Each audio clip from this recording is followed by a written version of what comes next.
अखंड महाराष्ट्राचं आराध्य दैवत छत्रपती शिवाजी महाराज यांना त्रिवार मानाचा मुजरा। खास शिवजयंतीसाठी पारंपरिक महाराष्ट्रीयन खास अशा 5 रेसिपी व त्यासाठी काही किचन टिप्स आज आपण या व्हिडिओमध्ये पाहणार आहोत। शिवजयंती म्हणजे पराक्रम, स्वाभिमान आणि परंपरेचा उत्सवच। छत्रपती शिवाजी महाराज यांच्या जयंतीनिमित्त अनेक घरात पारंपरिक महाराष्ट्रीयन पदार्थ बनवले जातात। या दिवशी स्वयंपाक पटकन, चविष्ट आणि पारंपरिक पद्धतीने व्हावा म्हणून खाली काही खास अशा रेसिपी तसेच त्यासाठी खास अशा टिप्स दिल्या आहेत। Recipe number 1, puran poli. त्यासाठी लागणारं साहित्य पाहूयात। चणा डाळ, गूळ, वेलची पूड, जायफळ, गव्हाचे पीठ आणि तूप। यासाठी कृती पाहूयात। टिप नंबर 1, प्रथम चणा डाळ शिजवून पाणी काढून घ्या। टिप नंबर 2, डाळीत गूळ घालून मिश्रण कोरडे होईपर्यंत परतून घ्या। टिप नंबर 3, वेलची व जायफळ पूड घालून घ्या। टिप नंबर 4, गव्हाच्या पिठाची कणिक मळून त्यात पुरण भरून पोळी लाटा। टिप नंबर 5, तव्यावर तुपात खमंग अशी पोळी भाजा। यासाठी खास अशा टिप्स पाहूयात। टिप नंबर 1, चणा डाळ जास्त पातळ होऊ देऊ नका।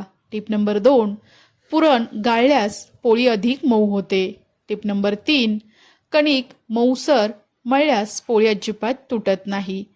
आता रेसिपी नंबर 2, पारंपरिक झुणका भाकरी। यासाठी लागणारं साहित्य पाहूयात। बेसन, कांदा, लसूण, हिरवी मिरची, हळद, मीठ आणि ज्वारीचे पीठ। यासाठी कृती पाहूयात। प्रथम कढईत तेल गरम करून मोहरी, जिरे याची फोडणी द्या। त्यानंतर टिप नंबर 2, कांदा लसूण परतून बेसन पाण्यात मिसळून घाला। टिप नंबर 3, झुणका घट्ट होईपर्यंत ढवळा। टिप नंबर 4, ज्वारीच्या पिठाची भाकरी थापून भाजा। यासाठी खास अशा किचन टिप्स पाहूयात। टिप नंबर 1, बेसन पाण्यात गुठळ्या राहू देऊ नका। टिप नंबर 2, झुणका करताना सतत ढवळा म्हणजे तो अजिबात खाली करपत नाही। टिप नंबर 3, भाकरी करताना हाताला पाणी लावल्यास थापणे सोपे जाते। यानंतर रेसिपी नंबर 3, श्रीखंड। यासाठी लागणारं साहित्य पाहूयात। चक्का, घट्ट दही म्हणजे पिठी साखर, तसेच वेलची पूड, केशर, बदाम आणि पिस्ता। यासाठी कृती पाहूयात। टिप नंबर 1, चक्क्यात पिठी साखर मिसळा। टिप नंबर 2, वेलची पूड आणि केशर दुधात भिजवून घाला। सुकामेवा टाकून नीट फेटून घ्या। यासाठी खास अशा किचन टिप्स पाहूयात। दही पूर्णपणे पाणी निथळलेले असावे। तसेच केशर आधी कोमट दुधात भिजवल्यास रंग खुलतो। फ्रीजमध्ये 1 तास ठेवल्यास चव अधिक वाढते।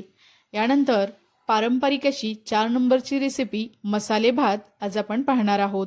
त्यासाठी लागणारं साहित्य पाहूयात। बासमती तांदूळ, गाजर, मटार, बटाटा, गोडा मसाला, काजू व तूप। यासाठी कृती पाहूयात। प्रथम तांदूळ धुवून 20 मिनिटे भिजवा। टिप नंबर 2, कढईत तूप गरम करून मसाले व भाज्या परतून घ्या। टिप नंबर 3, तांदूळ घालून पाणी टाका आणि शिजू द्या। यासाठी खास अशा टिप्स पाहणार आहोत। तांदूळ जास्त ढवळू नका, नाहीतर तो तुटण्याची शक्यता असते। टिप नंबर 2, गोडा मसाला शेवटी घातल्यास सुगंध टिकून राहतो। टिप नंबर 3, पाणी प्रमाणात घाला। 1 कप तांदूळ असेल तर 2 कप पाणी वापरा। यानंतर 5 नंबरची रेसिपी आज आपण पारंपरिक आमटी पाहणार आहोत। यासाठी लागणारं साहित्य पाहूयात। तूर डाळ, चिंच, गूळ, गोडा मसाला, हळद आणि कढीपत्ता। यासाठी कृती आज आपण पाहणार आहोत। प्रथम डाळ शिजवून घ्या। टिप नंबर 2, फोडणी करून डाळ, चिंच, गूळ आणि मसाला घाला आणि छान अशी याला उकळी येऊ द्या। यासाठी खास अशा किचन टिप्स पाहणार आहोत। प्रथम चिंच, गूळ संतुलित प्रमाणात वापरा। टिप नंबर 2, आमटीला शेवटी कोथिंबीर घातल्यास चव अधिक वाढते। टिप नंबर 3, जाड बुडाच्या भांड्यात आमटी शिजवून घ्या। शिवजयंतीसाठी विशेष अशा टिप्स आज आपण यामध्ये देणार आहोत।